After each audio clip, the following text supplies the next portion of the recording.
काय नक्की मागणी काय झाली पाहिजे? आज बैठकीत काय काय झालं? आज आमचे पंढरपूर रेस्ट हाऊसला सोलापूर जिल्ह्यातील ग्रामपंचायत कर्मचाऱ्यांच्या 10% नोकर भरतीच्या संदर्भात आज महत्त्वपूर्ण बैठक पार पडलेली आहे। 2023 पासून सोलापूर जिल्हा परिषद अंतर्गत ग्रामपंचायत कर्मचाऱ्यांसाठी सोडलेल्या 10% आरक्षणानुसार 86 पदांची भरती मुख्य कार्यकारी अधिकारी जंगम साहेब हे करीत नाहीत। त्यामुळे आम्हाला आज इथं बैठक घेऊन पुढील दिशा ठरवण्यासाठी आम्ही विचारविनिमय केलेला आहे। पुढची दिशा आम्ही ठरवलेली आहे।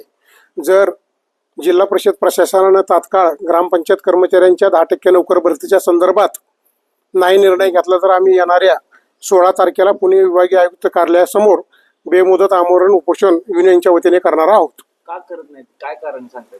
2019 मध्ये शासनाची जिल्हा परिषद अंतर्गत जाहिरात आली होती। ती जाहिरात 2022 मध्ये रद्द झाली।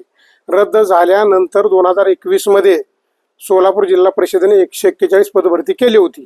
परंतु जिल्हा परिषद प्रशासनाचं असं म्हणणं आहे की आम्ही 2019 वरून 141 पदभरती केलेली आहे। त्यामुळे 2023च्या जाहिरातीवरून तुम्हाला 86 जी पदं सोडलेली आहेत ती पदे आम्हाला आता भरणं शक्य नाही, असा अन्यायकारक अभ्यास कोणताही अभ्यास न करता ग्रामपंचायत कर्मचाऱ्यावर अन्याय जिल्हा परिषद प्रशासन करत आहे।